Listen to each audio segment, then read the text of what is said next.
What's up, everybody? Welcome to the second episode of the Shawn Wilson Show. I am your host, of course, Shawn Wilson, broadcasting live from beautiful South Louisiana. It's a beautiful day. We don't get very many of those here, but it's absolutely beautiful. I think it's about 65 degrees outside, deep in the heart of FEMA Region 6. If you don't know what that is, just Google it. You need to learn a little bit about what's going on in our country. I'm excited about who we have on today. By the way, we're streaming exclusively on thelibertybell.com. To learn more about what we're doing, go to thelibertybell.com. Sign up for our emails because we send out lots of fun, cool stuff.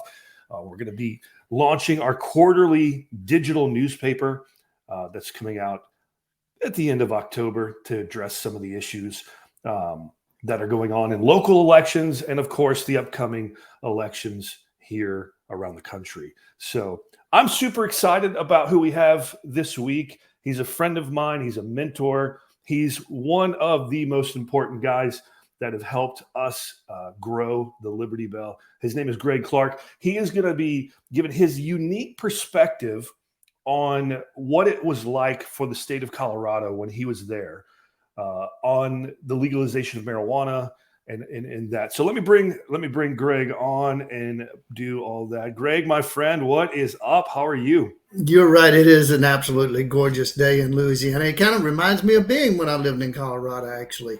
Low humidity, cool mornings, and beautiful sunny afternoons. So, dude, it was, I stepped outside this morning and I was like, it's wow. almost jacket. So it felt nice.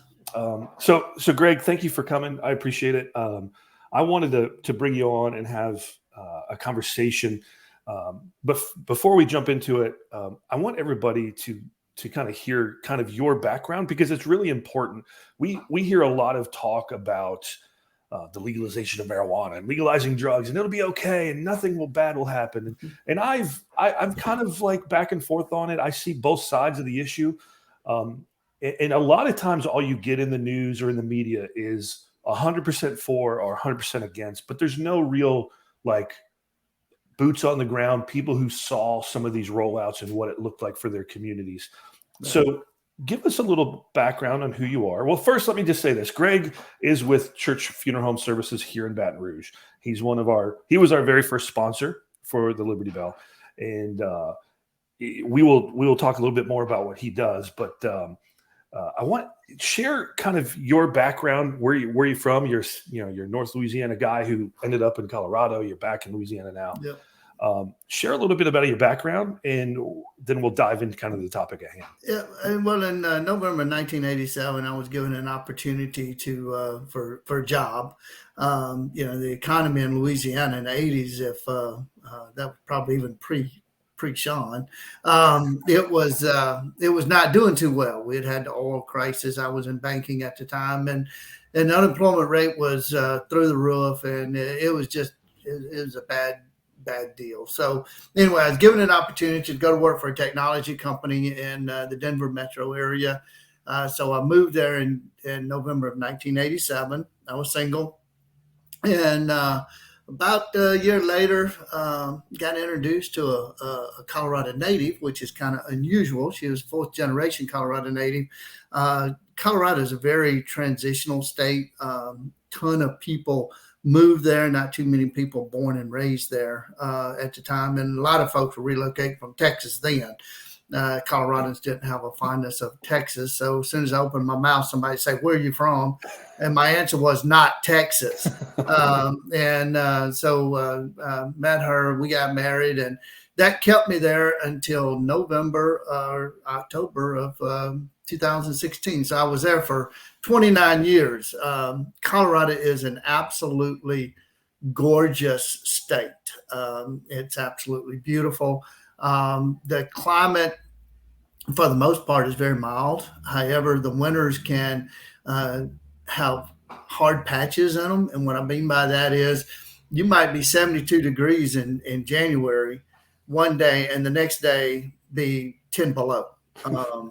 It has some very drastic changes. And living there, the summers were spectacular. The falls were beautiful.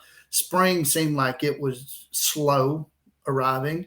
I mean, there again, in March, I can mow my yard one day and the next day I'd be shoveling snow.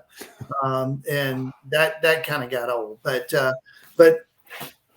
through the 90s, probably in the mid 90s is when we started seeing a transition as far as the citizenship started kind of changing, in the fact that we had more coming from probably California, the West Coast, than we did from the South or from Texas. A lot of people from the Midwest had also moved there. I had a lot of friends from Nebraska, Iowa, Minnesota, but California started moving in.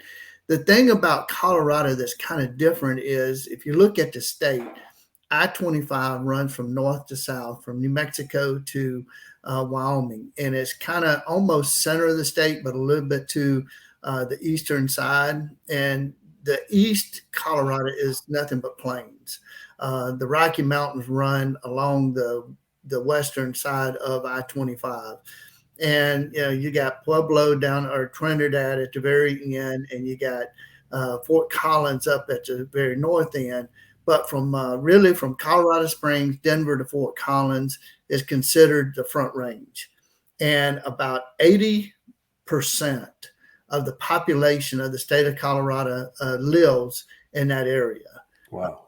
And when you hear about counties in Colorado wanting to divest themselves or separate themselves, it's really because the outlying areas of the Front Range, they're politically different.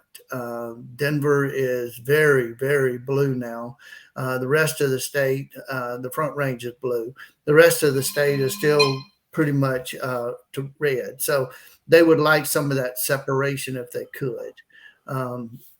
But when we talk about marijuana, a lot of it started back around, and I can't remember exactly the year, late 90s, early 2000, where we had medical marijuana that was introduced. And when it was presented to voters, it was presented strictly as for terminal ill patients, to bring them relief, so that they could, eat, they'd have an appetite. And, the advertising, the TVs and all of this thing showed a lot of cancer patients and people with, that was dying basically. Right. And the marijuana would provide them. So a little bit about marijuana. Marijuana has got two components. It's got THC and CBD. THC is the stuff that stones people, it makes them high. CBD is a natural oil that's also found in a hemp plant, which is a cousin or sister or brother of marijuana. Hemp does not have THC. It only has CBD. And if you look at and do a background study on hemp, you will see that hemp was one of the major crops of the U.S. back when we first became a nation. And it was banned because it was creating competition for the pulp industry, the forest industry, as well as the cotton industry, because of some of the characteristics of it. So that's why it was banned. Now, today hemp is legal to grow. It became legal, I believe, in 2008, but we don't have the industry around it to support all of the advantages of hemp. But the CBD oil that is in both of them has got some miraculous health benefits to it. Part of the research, the good part of the legalization, was that they were doing studies and taking the CBD oil and blending it and whirling it and doing this stuff and breaking it down. And a real good friend of mine, his daughter had seizures since birth, and she was 21 years old. And she would have, 25, sometimes more seizures a day. Wow. Now, they wasn't all severe. She'd have one or two severe a day, and then the other ones would be mild. And when they got her on the CBD oil, they stopped. I mean, it totally eliminated the seizures. People that I had a friend of mine whose dad had a brain tumor that was inoperable. He was 75 years old, and he got him on CBD oil, and the brain tumor vanished. So there is another friend of mine, his wife suffered terribly from rheumatoid arthritis, and she got pure CBD lotion, and she could put it on her knees every morning. She was able to walk. Wow. So there's a lot of good that can come from it. Unfortunately, as in a lot of cases, there's also bad. But when they passed the medical marijuana, the rollout was not necessarily the way it was presented. So in Louisiana right now, we passed medical marijuana. And I know I just saw recently where, right now, currently, I believe there's only one place, one grow shop, and I believe it's LSU. It's LSU, yeah. Yeah, and now there's been like 6 applications or something like that for others to get into it. In Colorado, you could go to the doctor, and it wasn't if you had a terminal illness. It was also that if you were suffering from pain. Back pain is not something necessarily that can be detected by an X-ray or an MRI. So all of these people were going to the doctors and saying, I got a bad back. And they were writing scripts left and right. And after about 5 years, it was determined that about 70% of the medical marijuana prescriptions written was for people below the age of 25. 75%? 75% was below the age of 25. So obviously we had a problem, right? But and they didn't have certified grow shops. Anybody then, so when you got your medical marijuana card, you could identify who was going to be your provider. There were some medical dispensaries, but they were limited to the number of patients that they could have. But anybody then could actually register to become a grow shop.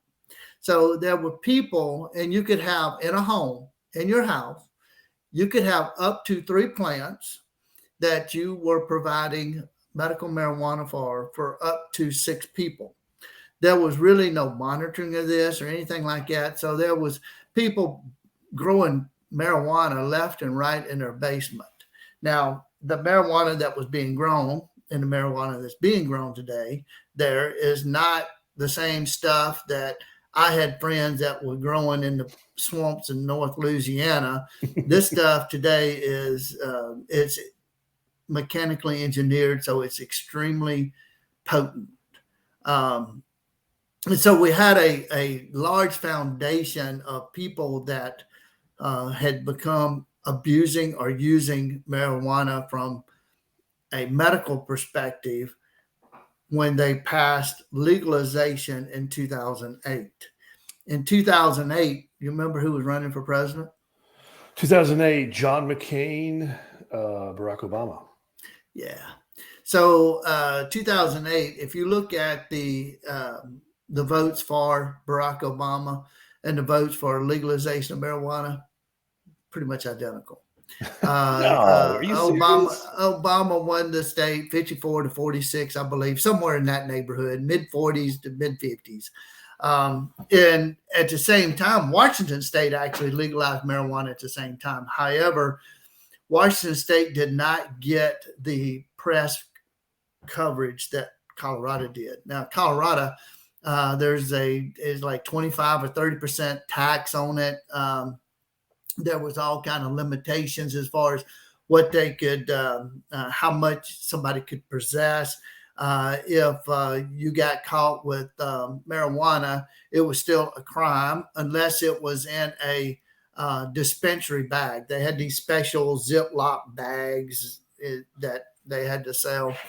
But a lot of the biggest issues that came out of it was, when it was passed, from a banking standpoint, it's still a federal crime. Yeah. so it was a cash business because it couldn't take credit cards. So these dispensaries had to be a cash only. They also could not have armed security. So in order to be an armed security, you have to have a federal license. So the crime kind of shot up big time. Now, locals, what was happening local was somebody locally would go to a dispensary, they would get their little bag, and then they would have this bag, and then they wasn't buying it from the dispensaries anymore. They're buying it from the black market. So the black market actually increased dramatically with the passage, because now people could buy it, put it in their bag, and if they got pulled over, hey, it's from the dispensary, man, we're good, we're good. The economic impact was more, the tourists, the people from out of state that was coming, because they were the ones that was primarily supporting the dispensary, was the outside world. So I want to touch base on what you just said, because a lot of our libertarian friends will say, if you legalize marijuana, you're going to get rid of the black market. So legalize drugs, the black market disappears overnight. You don't have to deal with the cartels and things like that. You saw that it didn't just, it didn't end it. It actually increased the black market sale of what was going on. Oh, yeah. Yeah. So the price of, I never bought it. Okay. This is what I was told by people that I got 3 boys, and they have friends, and they were in that age. And of course, one of the hardest parts probably for my children was the fact that, we told them that drugs were bad. Marijuana is bad. It's bad for you. And of course, then with the legalization of it from a medical standpoint, then it was like, well, wait a minute, it's medicine. Mom and daddy must be wrong. It's medicine. It's good. And it just stopped my kids, all of them, So there was a contradictory there in the fact of the way it was presented. But what I was told was the black market not only increased, the street value increased, because now the dispensaries were selling it, let's take a joint. Okay. You could buy it on the street for maybe $10, but whereas, if you went to a dispensary, not only it would be, they would be $15 plus the 25-30% sales tax. So what the street dealer did was like, okay, well, we'll sell it for the $15 and you don't pay us the tax. So it increased the price on the street, as well as expanded the black market, because now, you wasn't buying it necessarily in the shadows as much, or being worried about sneaking around. And in some cases, it was probably safer to buy it on the street than go where they had tens of thousands of dollars of cash sitting there. So they started doing these limited door, where you'd walk up to the door and there would be limitations being able to come in and out. They had, the dispensaries was trying to do things in a manner to try to protect their staff. But there was cases where, they were getting robbed. People were getting killed because the robbers obviously had guns. The other ones didn't. A lot of that was not in the press. A lot of that was not reported. The other economic was after the 90s and the mid 2000s, when this became legal, we had another recession. We had another turn in the economy. So like around Pueblo, for an example, there was tons of warehouses that had been emptied. So these grow places took over those, and now they started paying property tax and stuff like that. So there was some economic boost from, taking over abandoned places, because in Colorado, you can't grow it year round outside. Obviously, it's got to be indoors. It's got to be in a controlled environment. So that was an economic boost from that perspective. I know. And it's still a federal crime, right? You can't. Yes. Yeah. So for some people, and we had discussed this before, you being in the banking industry, banking regulations actually got worse for some people, because it wasn't just the dispensaries that couldn't get banking, right? You could be your wife's cousin who lives with you or is in business because they have a grass cutting place. could be selling bongs on the internet. And then now that's we're not going to do business with you. So the regulators come in and they started because there were several banks that tried to say that they were going to be a marijuana bank, and they got hammered hard by the regulators.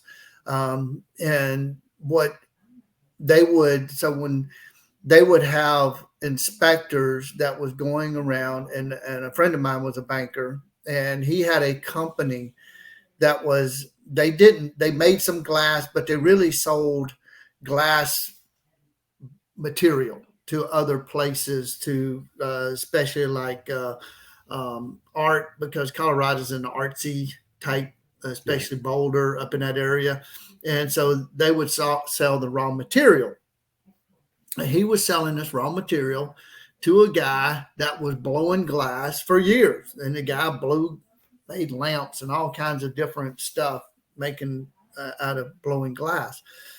And the regulators come in and told the banker they had to close this account. And it's like, why? And he's like, what have I done? I haven't done nothing.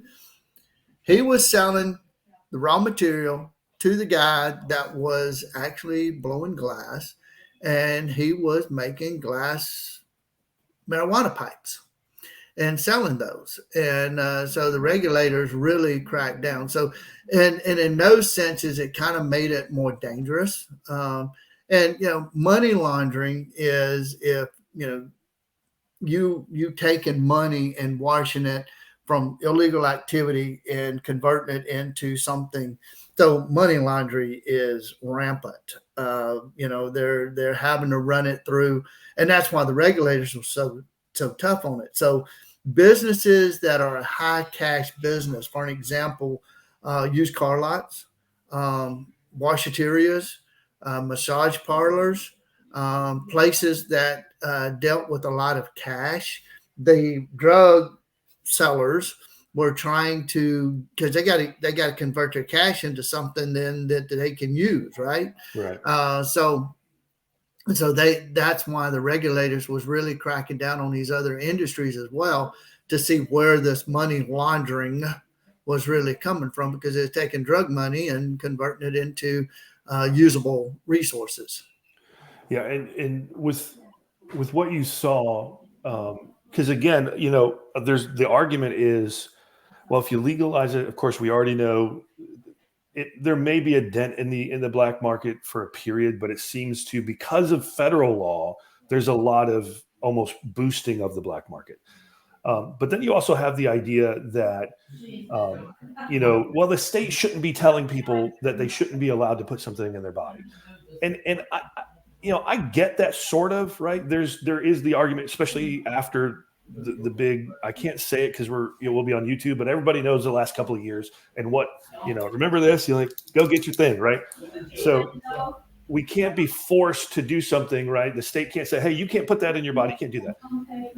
I agree with that, because look, the state shouldn't really be allowed to tell you what you can and cannot do with your body outside of, a few things. But this is more of a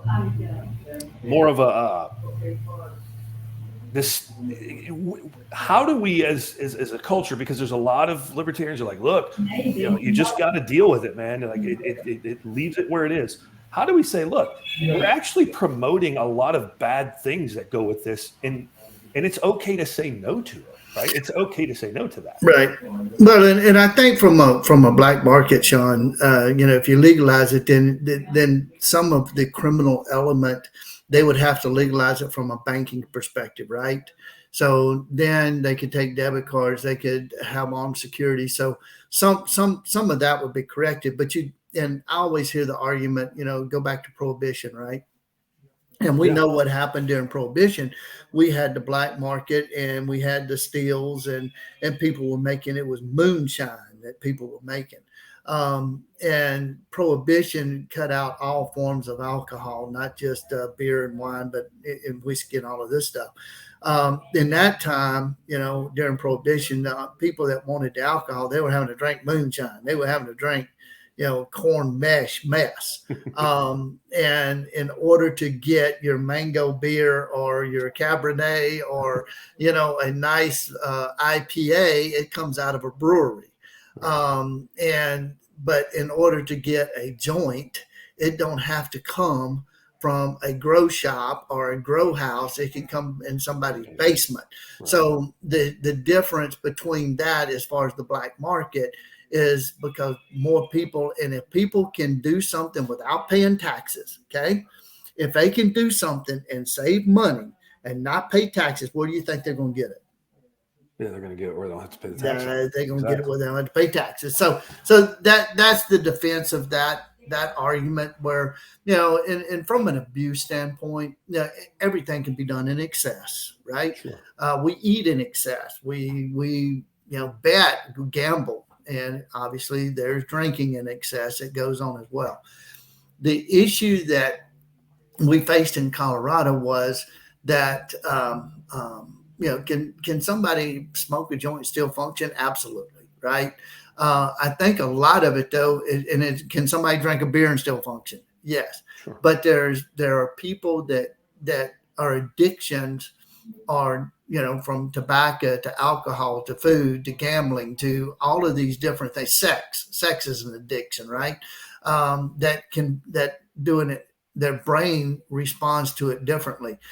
Unfortunately, the younger the brain is, I think it impacted the brains more. The kids that I witnessed that was smoking pot, 16, 17, 18 years old, I think it had an impact on their motivation. I think it had an impact on their ability, cognitive thinking. So the other thing that happened in Colorado that they don't talk about is we were coming out of the 2000s. To the early 2000s, before 2010. And if you remember, during that time, there was high unemployment, and they were expanding the unemployment benefits. It went from 6 months to 12 months to 18 months to, I don't forget. But anyway, a large group of those people that had moved on to unemployment, then as soon as they started getting rid of it, they figured out a way how they could move over to SSI. So I was down in Trinidad, and Trinidad's a sleepy little town, population maybe 1,000. It's on the very southern edge of Colorado. It comes off of the Raton Pass. And my wife and I had gone down. I had a meeting and got off the interstate. There's only like 2 exits, and got off the interstate, and underneath there was a group of probably 10 homeless.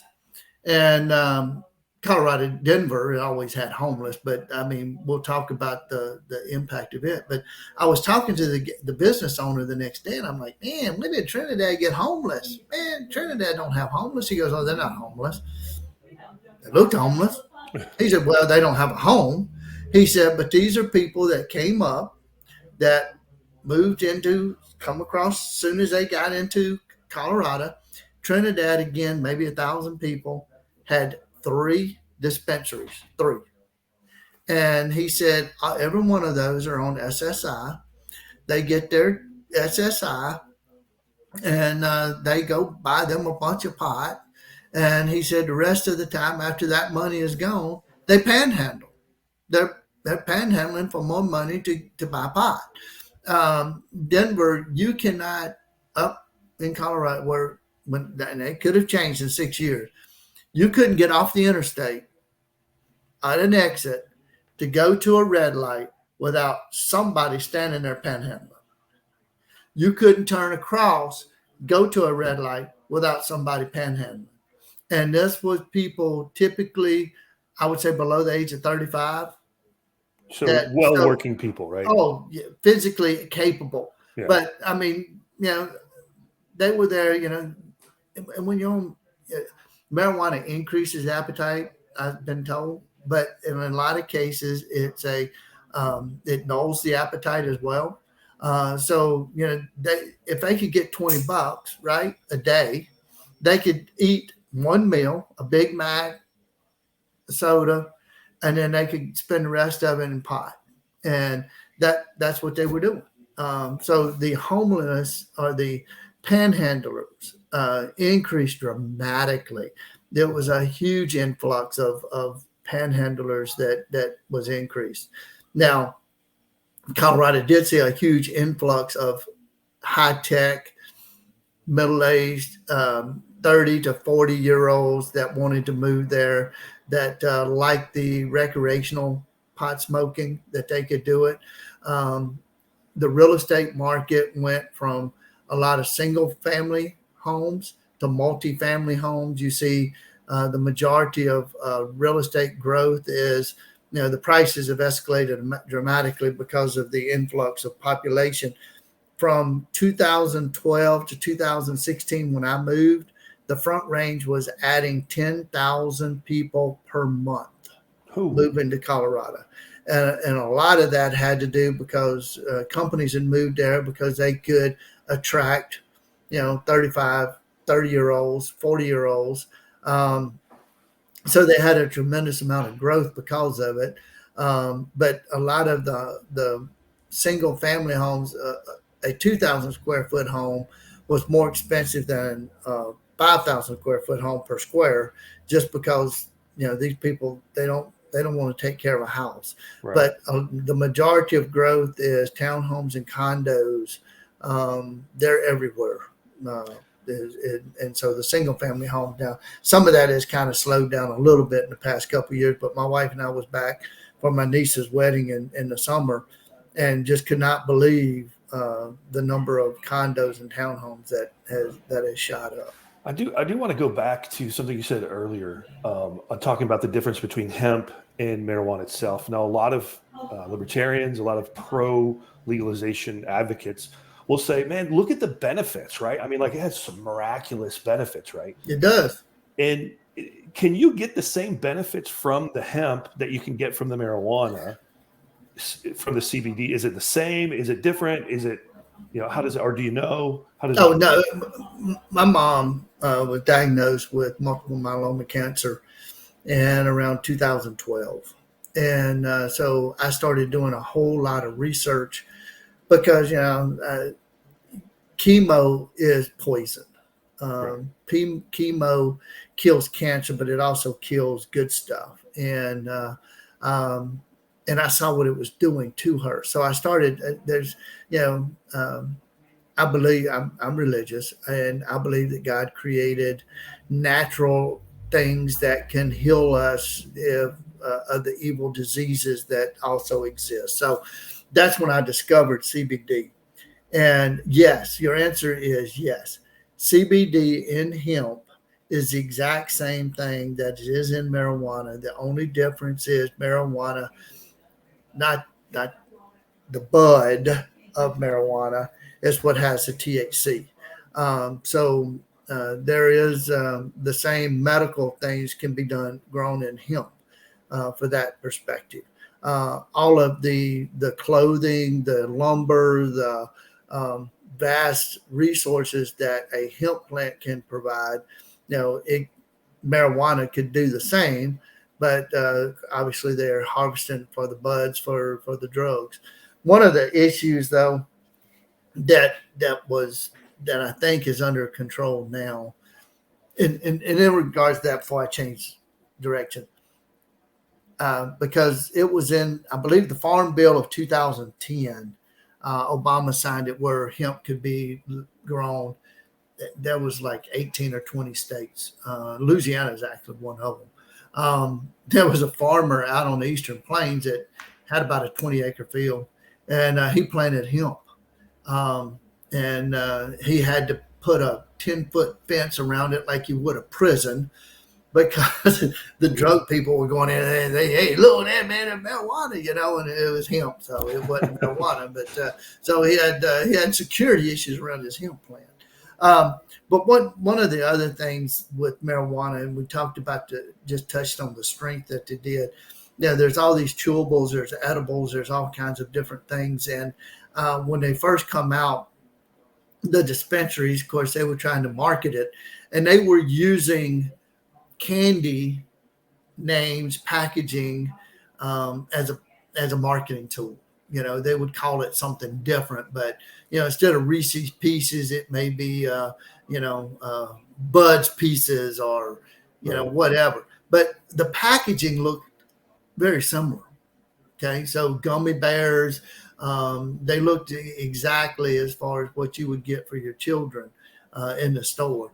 And the problem they had was these people would come in and they'd buy this and take it home, and then their kids get it. Yeah. So there was a rash of kids that were, not ODing, but being stoned, and of course you have the idiots that, they would have the office party. And so they'd bring the brownies, and people would, make these brownies with THC, and these other people didn't know they were eating it. They'd never had it, and all of a sudden, 20 of them wind up at the hospital because of that. People that when they drive and they drive stoned, they slow down. So you know how it is on the interstate. If there's nobody in front of you, you're going to drive 80 miles an hour, and then all of a sudden you got this stoned person driving 45. And that is more dangerous. I had a case where a cop had pulled somebody over, and it was over on the side of the road, and a guy that was stoned come through and killed both of them, run over them. There is no, you can, if you're drunk, there's technology to test your alcohol level. As far as I know, has not been developed to be able to test somebody's level of THC in there just on the side of the road. The strength of it, because it was so strong, there was cases where young people would get it and they'd think they could fly and they'd jump off of buildings. We had numerous cases where 18, 22-year-old, they smoked something and they thought they were a bird and died. Right. So I mean, there's all kinds of cases, along that. It's not just, the people that go to a party and they pass around a joint, they get a little buzz from it. It's the abuse factor that you get, and that's with everything. Yeah, and we're seeing this, and I want to get into this next, but we are seeing the abuse factor definitely go up. It's absolutely going up. Right. Especially in places like Colorado and Washington and California. I mean, like California right now, if you walk down some of the nicest parts of California, people are strung out and all kinds of stuff. Right. And that directly ties into the legalization of marijuana in those communities. But I want to address something, because you are in the funeral business and you see a lot. You know what people are dying from. And we have seen an uptick in people who have marijuana's here. It's part of it. We're in it, but it's, people are like, well, nobody ever died from having too much marijuana, right? Right. And that's but okay, I'll give you that. But a lot of this, and a ton of this really, of marijuana now, because people are looking for that high, because it's always, you were talking about earlier, the addiction level. You get that first high. Well, you want to get a little bit higher. Right. We're starting to see, and this is conversations you and I have had, where fentanyl is being introduced into these into marijuana, and we're seeing a lot of people get killed from this. So marijuana is not just necessarily this innocent, like, well, the stoner guys from high school, they still do it, and I occasionally do it. I'm not saying I do. I'm using the example just to be clear in case my mom's watching. But yeah, this, the advocates for legalization say, man, it's not a gateway drug. That's, blah, blah, blah. You're just being over dramatic. But with the increase of legalization towards, and again, people think, well, it's just marijuana. Well, then it's going to be cocaine, and then it's going to be heroin, and then it's going to be whatever, right? It's always, there's got to be some restraint somewhere, right? Right. With what you see and what you do, you're seeing an increase of deaths associated to marijuana because of other things being implemented. Right. Like that. Can you kind of share what yeah, absolutely. So, Shawn, there's some people that can go to lunch and have a beer and they're fine, and they can leave. They can have one. There are people that can go out to dinner and have one glass of wine. or one cocktail. There's other people that if they have one, they got to have 50, right? They keep drinking until they pass out. Saying marijuana is not a gateway drug is not saying is just like saying an alcoholic didn't start out drinking beer. Um, I had always heard the same thing. And I will tell you that when I was in Colorado, the drugs in fact, I said this. I said, I moved down here and we were dealing with a whole different level of drugs that people were dying from. And I said, people in Colorado were smoking pot. It's just making them stupid. It wasn't killing them. Okay. Well, that has changed. So one of the first families that I dealt with, their child had died of an overdose. It was off of fentanyl. And the mother was totally devastated. He was 27 years old. That first year, we did 10, I think, 27-year-olds. It was so dramatic to me because of the fact that one of my sons was 27 years old. It was like, oh my God, it was tough. But this mother looked at me, and I mean, very emotional. And she said, he started this by smoking pot in high school. If he never would have smoked pot, I don't think he would have got to this level. So it caused me to stop and think that, back on the brain and the development and these differences between people, is the majority of people that are going to smoke pot, are they going to turn to heroin? Are they going to turn to cocaine? I don't know that. I can't answer that question. However, everybody's brain is different. And if you start getting this high and your brain adjusts to it, then you need more to get to that level. So I think that's where they start trying more. But what we have seen recently here in Louisiana is, these drug dealers are not certified chemists, right? They don't work in a lab in a controlled environment with good instruments and computers and machinery. They are measuring out fentanyl by the teaspoon. Oh, okay, I think this looks good, right? And fentanyl is very deadly. And we've had a couple of cases where the first one, this guy 34 years old, and family come in and said, yeah, he's smoking pot. Pot? They said, well, they determined that it was a joint that had been soaked in fentanyl. And the reason why they do that is to get a stronger buzz, a stronger high.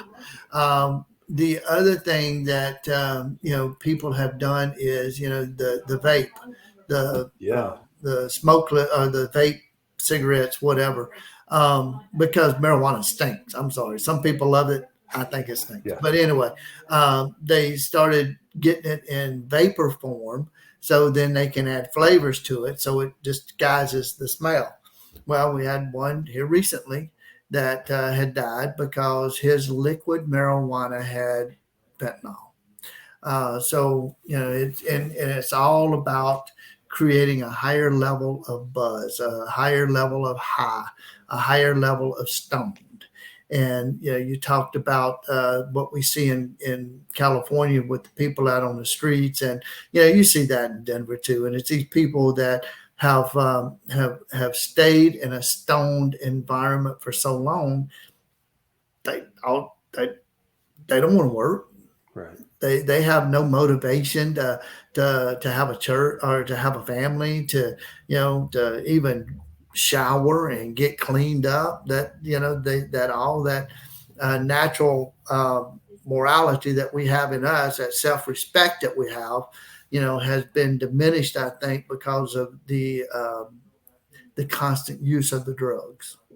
Yeah, and that's the thing. You bring up a great point. John Adams said, our Constitution is inadequate for people who are not religious and moral people. And the argument and the issue I have with a lot of the stance on libertarianism is the idea that there's no need for any kind of government. The Bible clearly says that God institutes governments, and he does it for a reason. He does it, one, for the wicked to be terrorized because God is dealing with humanity. Now, I know a lot of people may not agree with that. Just because you don't agree doesn't mean you're right. Trust me, I'm right on this. When it comes to when it comes to morality, people are like, well, you can't legislate morality. Yeah, you can. We do it all the time. Thou shalt not murder. Adultery across all 50 states is still legal. Now, I know we don't necessarily enforce some of the moral laws that we have. Should we? Probably. What will their outcome be? I don't know yet. But there is a reason to restrict, like governments in place, and our government specifically, the American founders looked at government as a tool. Hey, look, we know mankind is bent towards sinfulness, is bent towards wickedness. So we have to put restraints not only on ourselves, but upon government, which is what we have the Constitution for, so that the place doesn't go crazy, right? It just doesn't go into complete anarchy. And so when people go, well, you're legislating things that you really shouldn't be doing. Like, this is a plan. It's not going to hurt anybody, but it is hurting people. And we should deal with things that cause massive devastation. And we do that, right? We don't let serial killers. This is where America is. We kind of balk between Christian morality and relativism, because people will go, well, your truth is your truth. I don't necessarily agree with that. Okay, great. Then Jeffrey Dahmer should have never went to prison, because his truth was he just liked killing people and eating them. That's all he liked. He liked fresh meat. He liked humans. He didn't like cows. So why don't we let him do it?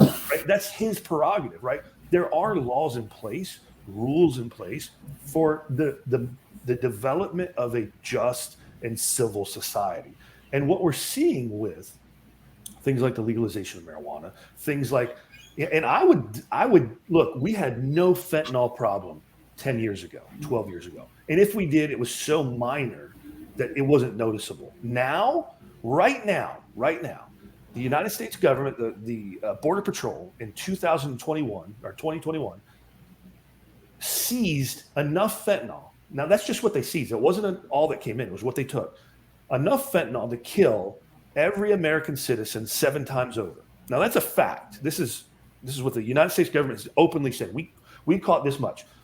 Glenn Beck, probably 2 months ago, did a special on fentanyl where he talked about if and he had like some bricks of what it would look like.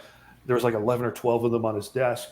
And he said, if these bricks right here were dumped in the water supply of Los Angeles County, California, everyone in Los Angeles County, which is about 10 to 15 million people, I think, in the surrounding areas, that might be a high, but everyone in Los Angeles County would be dead within a week, right?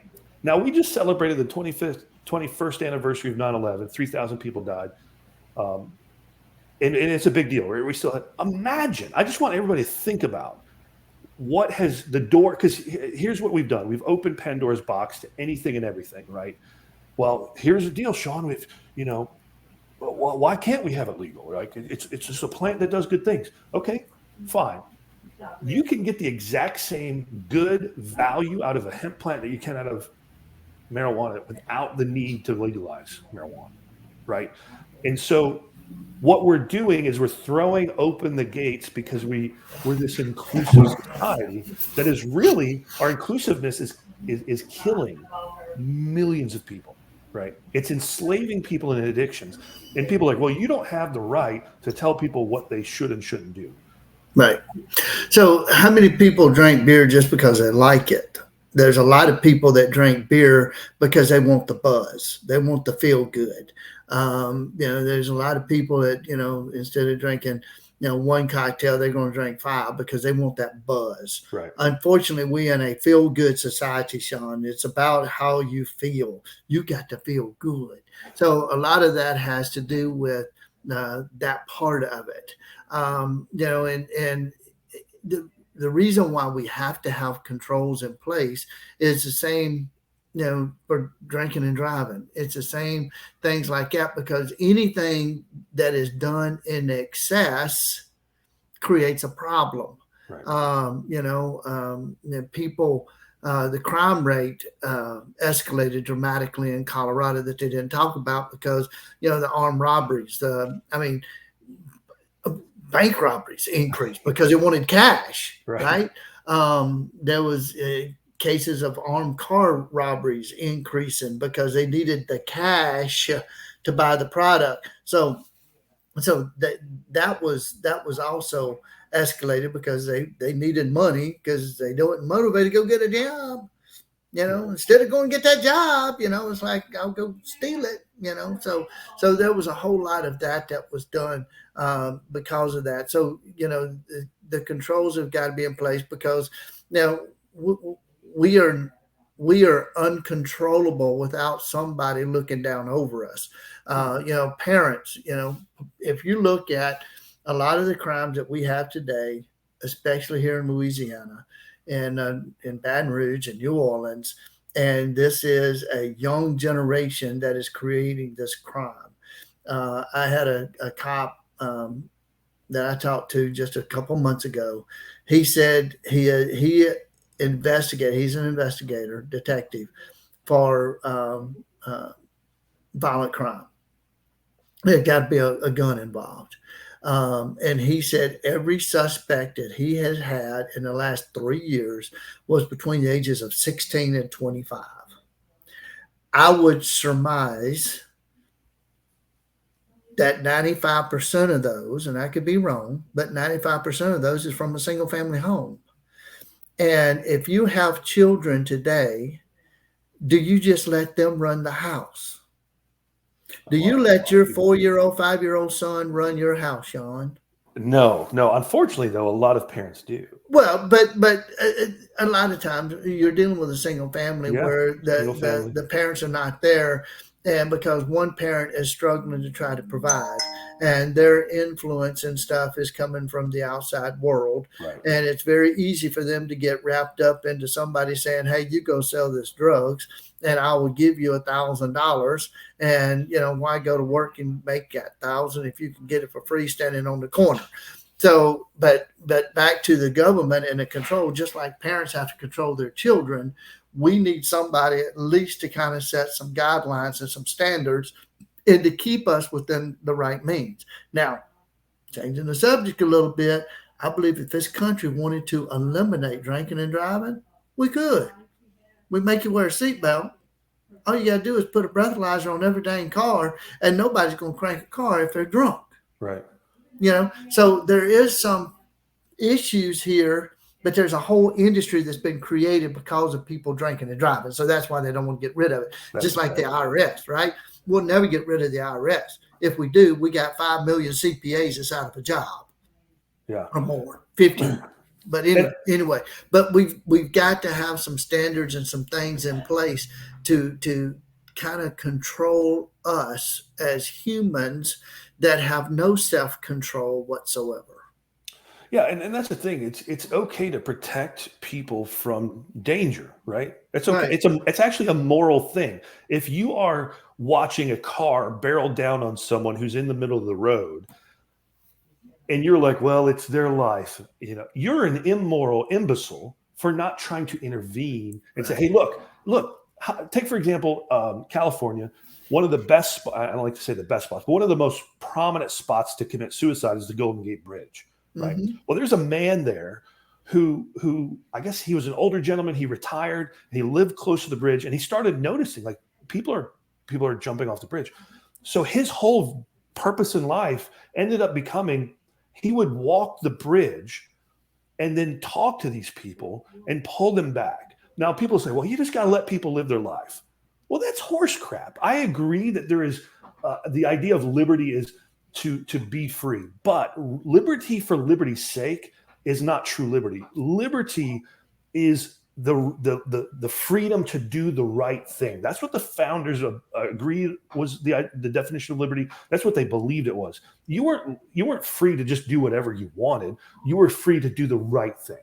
You were free to provide for your family. You were free to start a business and let it grow. You were not free to go kill somebody. You were not free to create smut that should be put all over the world so children can see the indecency and their immorality of what you're promoting. No. We were outraged by that. I'm not saying that it won't be made even if we have laws in place. It most certainly will. That's where church comes in. That's where the changing of people's heart comes in with the gospel of Christ. But the idea is, as a moral society, that we put certain boundaries in and say, hey, look, these are dangerous areas. You may go out in there and do them, but don't be warned. Like it's that constant, like, hey, look, we joke about fruity beer. I love fruity beer, but I'm very reserved on my alcohol consumption simply because my biological father was a raging alcoholic. He was abusive, all of this kind of stuff. So, and I know me, right? And me and you are good friends. I only drink alcohol when I'm in controlled environments with people I trust, because I know my tendency to go, well, I'll have one more. Well, I'll have one more. I'll do it again. And should I not drink alcohol? No, but I know that if I'm in an environment with you or Anthony or a couple other folks, you will say, hey, Shawn, I think you had enough. I think you're good, right? You're kind of becoming a jerk, right? And so I have no problem with it as a society that we have limits and boundaries, right? I mean, we have state borders, right? There's borders. Look, Mississippi ain't coming over into Louisiana because this is our territory, right? We still do that. And it's okay as a society for us to say, hey, here's the line that we're going to draw in the sand, and we're not going to cross it. And if you do cross it, that's a problem. And that's where I think we're really at. And I don't want to take all of your time, but but back to the argument of the legalization, I think that just saying pot is legal or marijuana is legal, because that's pretty much what Colorado did, is not the right answer. There's got to be guidelines. One day, I'd given my son a ride, and it was a shopping center. It was an older type shopping center that had a line of stores going one way, and then it kind of L shaped and was going over the other way. And the store that he needed was kind of in the middle. So the parking lot was full, and it was like 2:00 in the afternoon or 1:00. I forgot. It was on a work day, and so I just pulled in, and I was doing some stuff on my phone, of course, and he had gone in. It was a video store is what he was at, a game store. And I got to looking like, where's all these people coming from? What are they doing? And the majority of them were young professionals. And then I noticed, because I could smell it, and I realized what was going on. Well, there was a dispensary behind me. The people that were going in that dispensary was not the people out on the street that was begging for money.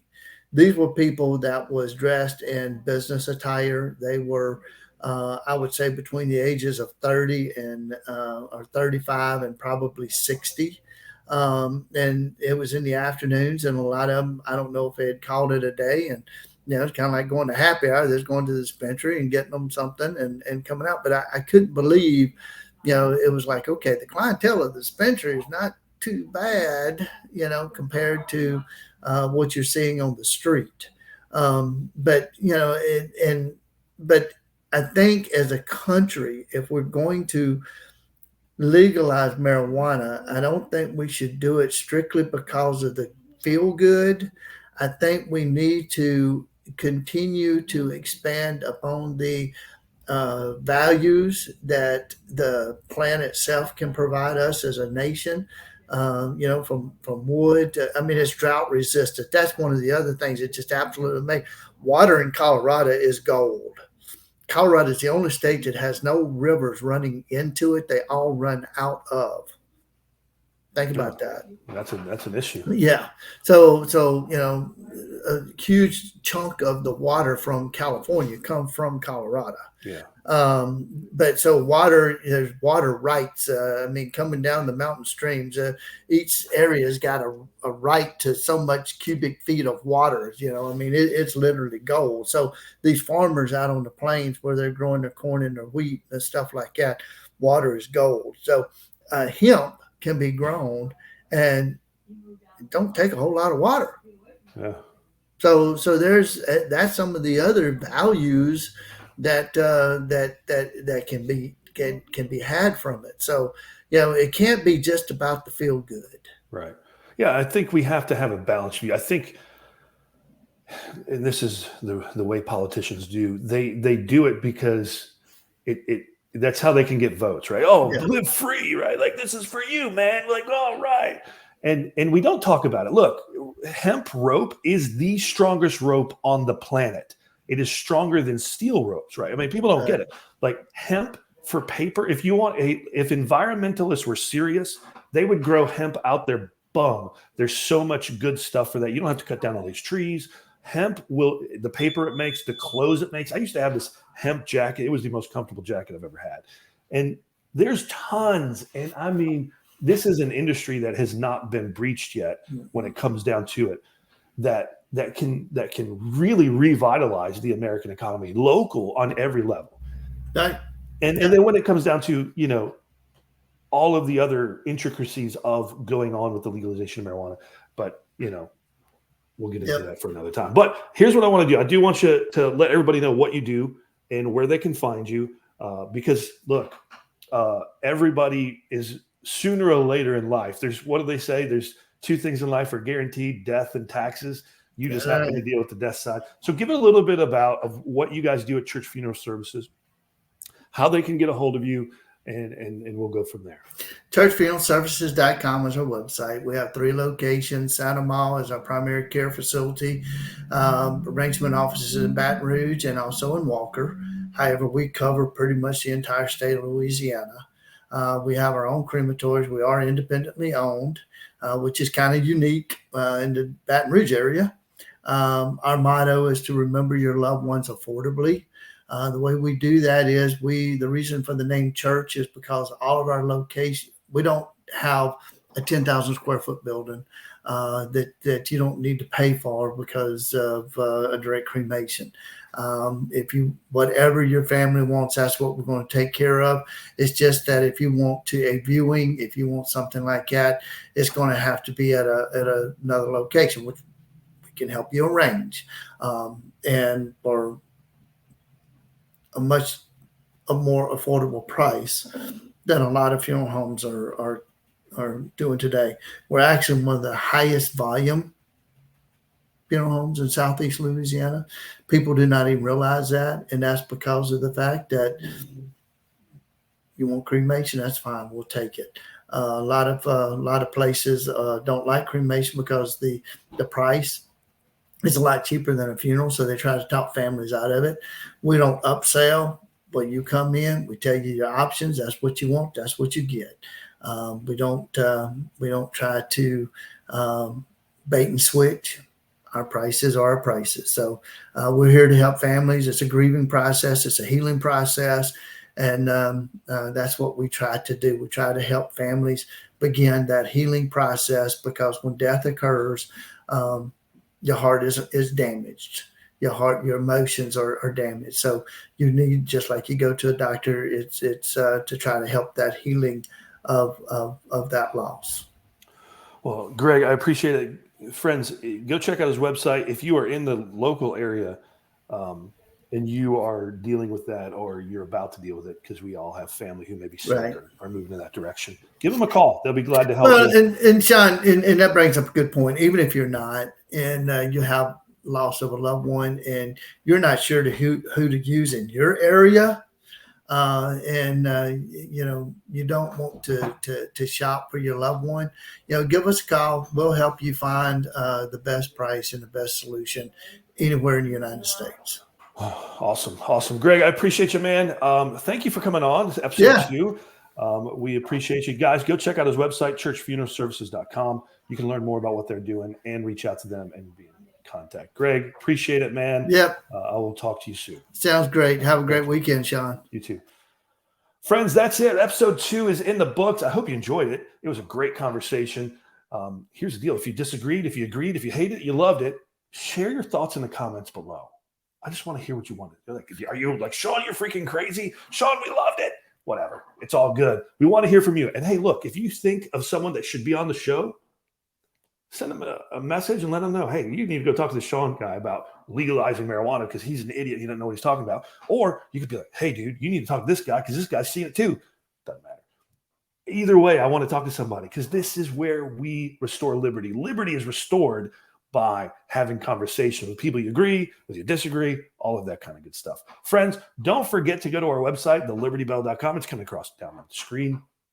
subscribe to our newsletter, or if you're so inclined, look, we are building a little bit of a media empire here. We're about to launch our very first project initiative to get the voter rolls cleaned up here in Louisiana. We want to export that around the country because the voter rolls are crazy. We're going to dive into that in a little bit in future episodes, hopefully next week. But do me a favor, go to our website, thelibertybell.com. Subscribe to our newsletter. You're going to get emails. We're not going to flood you every day, but we are going to send you probably once a week an email. Once a quarter, we're going to be bringing out our quarterly newspaper dealing with some of the major issues going on, not only on local levels around the country, but of course on a federal level. Like, you know what? I didn't know this till yesterday, that Louisiana has 8 constitutional amendments coming up on the ballot. 8. What? And you know what? Most people hadn't even heard of them. Well, we're going to have them in the next paper. And look, if you want to support us, if you're like, Shawn, you guys are awesome. I love what you're doing. Man, go to patreon.com, or actually just go to our website, thelibertybell.com. Click on support us on Patreon. $8.99 a month. You're going to get some behind the scenes access of things we do. And then lots of other cool content. I'm sorry, not Andrew. I don't know why I said Andrew. Anthony, he does entrepreneur highlights that you get first dibs on from local entrepreneurs talking about how they started in business and how it's going for them. So yeah, check it out. Go from there. My friends, that's it for this week's episode. Next week, hopefully we'll have another guest on talking about voter roll cleanup. And you get to hear my personal story of how we exposed some voter fraud here in Louisiana and actually got 2 city councilmen arrested, and they are now in prison. Yeah, that's true. That actually happened. And then hopefully in future episodes, we're reaching out to Tim Barton of the Wall Builders, or not the Wall Builders, wallbuilders.com. One of the premier historians in America of the founding era. He's a good friend of mine. Matter of fact, he was in my wedding 20 years ago. That's kind of cool. Anyway, go to our website, thelibertybell.com. Check out all our great content. If you missed the first episode where we talked about economics and inflation with our resident economist, Angela Monaco, go check that out. That's on our website right this moment. And we'll see you next week, friends. Have a good one.